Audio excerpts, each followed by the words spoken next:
All right. Hello, everybody. Welcome to our Lump of Coal episode. It's an annual episode where we take a look at movies from the previous year that we felt were either more deserving of a better box office fate or were disliked in large proportion by critics or fans or both.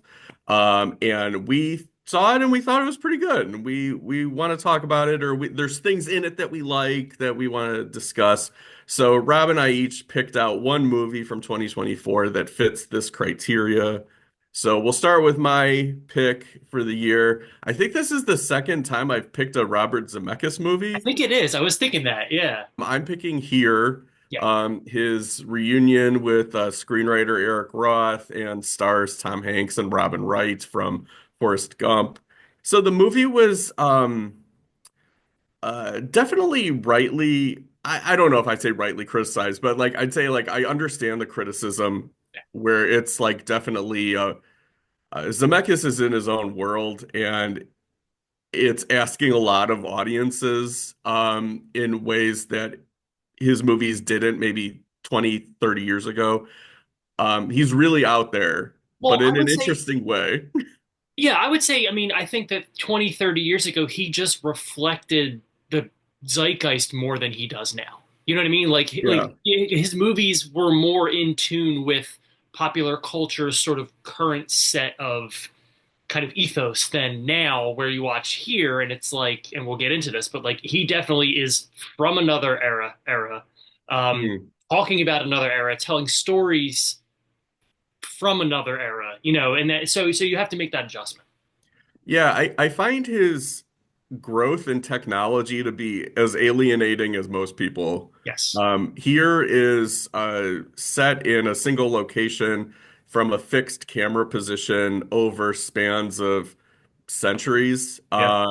Millennia. millions of years Yeah. actually, because it starts with dinosaurs in a clumsy way because it's like he's never seen a tree of life. I, and a lot of the storylines get short shrift, Mhm. especially there's like an African American family at the end during the time of COVID. And it seems like he really just kind of wants to tell the story of like the Paul Bettany, Kelly Riley, Robin Wright, Tom Hanks eras. Eras. Um, Here's the thing though with it. I think that I've heard people discuss Forrest Gump in particular as being this subversive masterpiece, and it's not as cornball or emotionally wearing itself on its sleeve as it presents itself. I always read Forrest Gump in the way that Gene Siskel read it in his review, which is that it's basically like a heartfelt movie about America coming to grips with, wow, we've been through a lot. Right. And I choose to read it that way. I think that there's subversive elements about like, yeah, a person of low intelligence can really like do it all and stuff like that. But like, I don't know. I don't find this, I don't think it's all satirical bite, which I think some people do. I think here is kind of a mixture of both in an interesting way, and that's why I'm recommending it. One way is I think it's interesting to posit, wow, look at all this stuff that happens in a single location. Mhm. And there's a not to spoil anything, but the last shot of the movie, they show you all these other houses that are on the same street as the house that we've been watching for the past hour and 45 minutes or whatever. And it's like, wow, yeah, if all that stuff happened just in this place, like how much more history has happened just in all of these houses on this one street, let alone the city or let alone the world. So I think that's interesting, but I also think that he's kind of butting up against um It's a Wonderful Life in an interesting way, where it's sort of like lies we tell ourselves Yeah. where like things are more wonderful than they really were. The concessions that we make in honor of the greater good for our family and like how that makes certain people miserable. And when they strike out onto their own, they're like, is that the right, should we all be doing that? Should we all be like individuals and not part of a family unit? But I also think that Zemeckis is sort of like choosing by what he does to the Robin Wright character in the same way that he does with Forrest Gump. He's punishing her for that also. So it's sort of like he's conflicted within himself, and I think that showing that in a movie is interesting. I like the Tom Hanks performance. It's sad and kind of just like the soul of the movie in a way. Because it's not just like, here's this house, we have this great family, it's multi-generational, but they also take the time where it's just like, family units break apart, whether it's, you know, fathers and sons having a different dynamic after a mother dies or after a wife dies and a guy lives alone in a big house that's too big for him. Like what is home to him anymore? So I think there's a lot of like really interesting stuff in the movie, and that's why I'm recommending it. Yeah, no, that's awesome. Again, Patrick and I did a long discussion a couple weeks back on the podcast about it, so I don't want to repeat myself too much. The movie doesn't, I don't connect this movie the way that you do, but I still, I know it's kind of becoming cliche now to say respect the swing. Sure. I love that Zemeckis is using his preoccupation with this kind of technology, which again, I think kind of reflects. I don't want to pick on him. Like, I don't want to pick on this idea of like, of an older generation's culture. Like, it reminds me of like there's a joke on Community about the Chevy Chase character being obsessed with voice commands on cell phones. Um, Okay. and like that voice commands is a thing that he thought people were going to be using on their cell phones when really it didn't end up happening. Mhm. But because he was aging, it was his way of sort of feeling young and feeling like he's part of the culture. I've Yeah. always thought of Robert Zemeckis' obsession with like CGI and all these things, his particular sort of motion capture obsession, as his sort of like Coppola-esque way of like grasping technology to try to stay relevant because he's sort of run out of things to say. Um, and that sounds worse than I mean it. Mhm. My point with that is like I much prefer his use of that technology in something like Here than in some of his previous movies. There is a warm blanket quality to it. I don't find Zemeckis subversive in the least, at all. I don't think there's Mhm. really any. I maybe be very difficult for me to find anything in the text really anywhere, including Forrest Gump, to say that there's subversion. But I do think that the way he's choosing to reflect his particular point of view, which again, as we've discussed in the past, sort of is a reflection of a certain generation's point of view, at least in the popular imagination.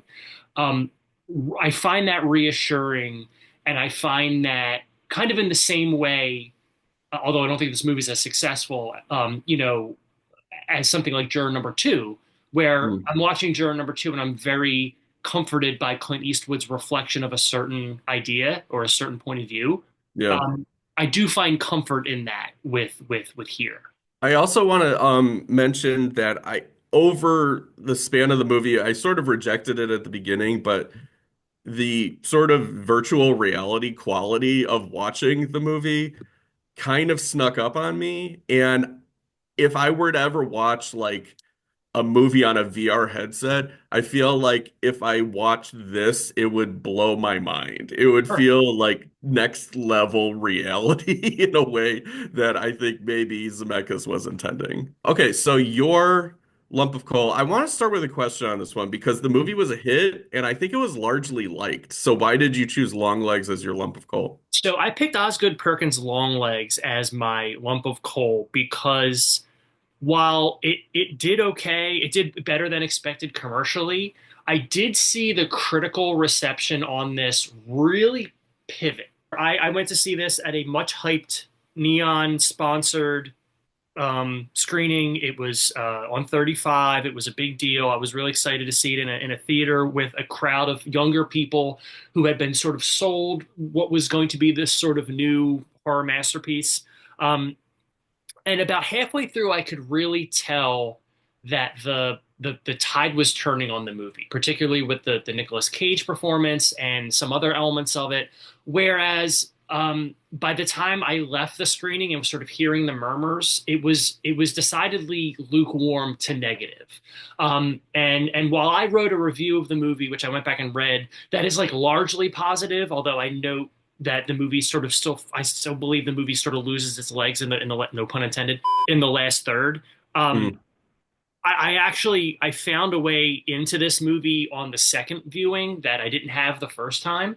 mm, And so I guess I picked it because I've just seen Longlegs really fade from the conversation, and a lot of people, especially from what I've seen on social media in the horror community, kind of go back and say like, that really wasn't what I was sold, or that wasn't really what I thought it was going to be. I also, work with students, and a lot of them were going to that movie this year or last year, to see the scariest movie ever made because that's what the trailers had sold them. So I yeah. heard a lot of negative feedback from my students on this. One thing I had a question about, because I think one thing I was bumping up against is if you're going to play in the serial killer movie ballpark, you've got to be as good as Silence of the Lambs or Seven, or you could try to be copycat and succeed as being copycat. But if you're trying to be Silence of the Lambs and Seven and you fall short, you're going to look that much more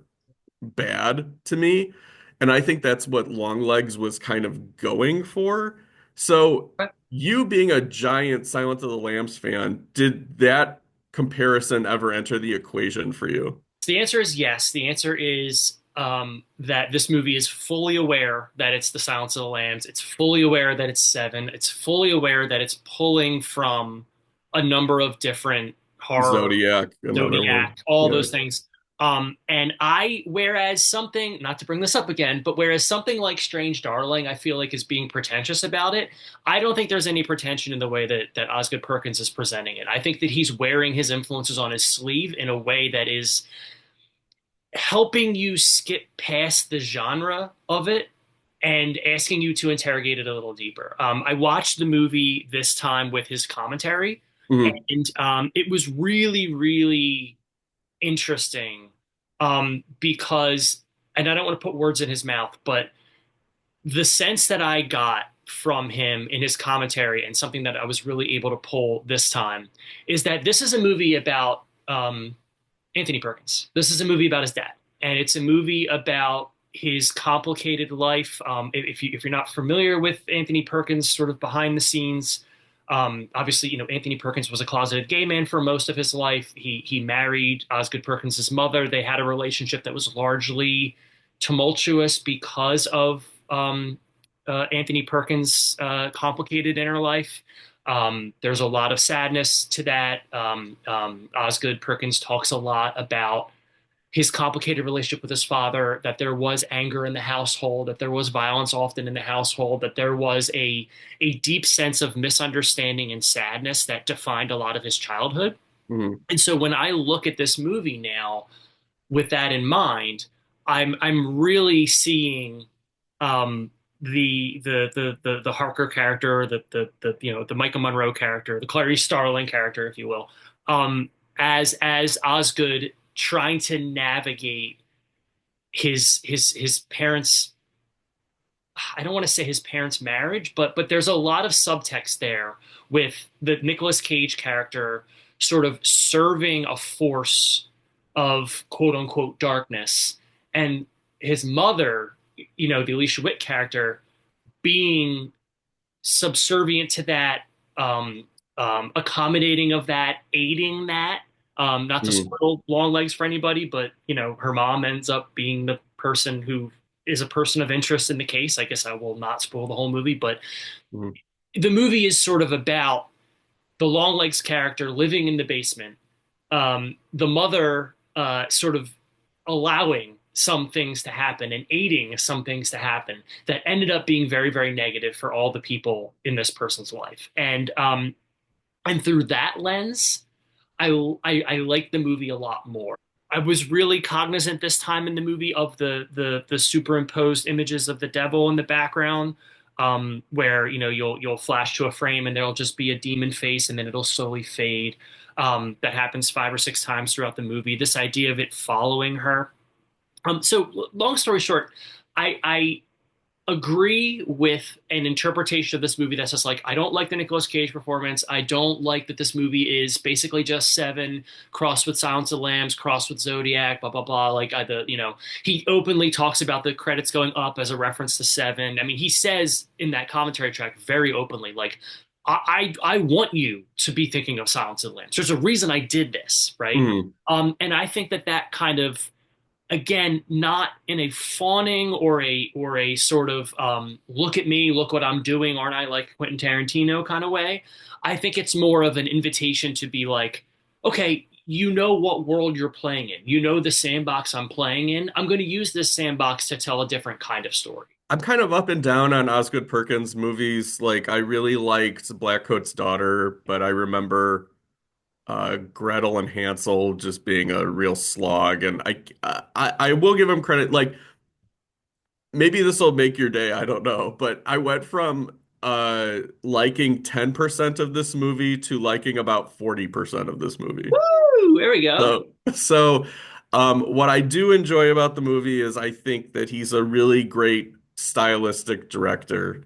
I think it's just such a he Nicolas Cage looks like white chicks, and I can't take that seriously. So like, because I'm familiar with Nicolas Cage, so like it's gonna take a lot for him to scare me in a movie, and that mixed with white chicks makeup, like if he just was a Satanist and was looking like he was like in Dream scenario, it would have been so much more creepy. I'm not entirely sure how I feel about the Micah Monroe performance. I think it's maybe a little bit too, as she was directed, I don't think she chose to play it entirely. Like, I don't think it's entirely her decision to play it the way that she played it, but it's just like I don't know, maybe I needed like a scene of like her being ostracized or kind of being like an ugly duckling of like the FBI and like Blair Underwood's the Scott Glenn, the only one who understands her. But Yeah. like just everybody like thinking like, oh yeah, cool, like she's half psychic. Like I don't buy that. I don't think any of the supernatural stuff is developed well enough where it's just basically saying like here it is accepted and it's just like I don't know, you're playing in a whole different ball game here and I don't think that you've earned it. I do want to mention I think one of the reasons why I went up from 10 to 40 on this one is I really like Blair Underwood in this Oh, movie. he's awesome. I think that he's sort of grown into like a really good gravitas Yeah. type of mentor section of his career, and he's always been an interesting actor. But I think he really steals a lot of scenes that he's in this movie. So That's I was stretching to maybe like see if I could do like a Blair Witch Project joke, but there was not witches, they're no. Satanists. I appreciate the effort though. I tried, I wanted everybody to see the wheels spinning. So thank you everyone for watching. Really appreciate it. Rob, thank you for this was a really good discussion and I Yeah, really no. like getting your take on Longlegs that helped me. So we'll be back next week with a special episode, an annual episode that we do with Dana Buckler. Yes. And it is our favorite movie from the year that we turned 25 years old to celebrate the year 2025. 2025. Yes. So until next time. Here, wait. Until next time. This is my long legs impression.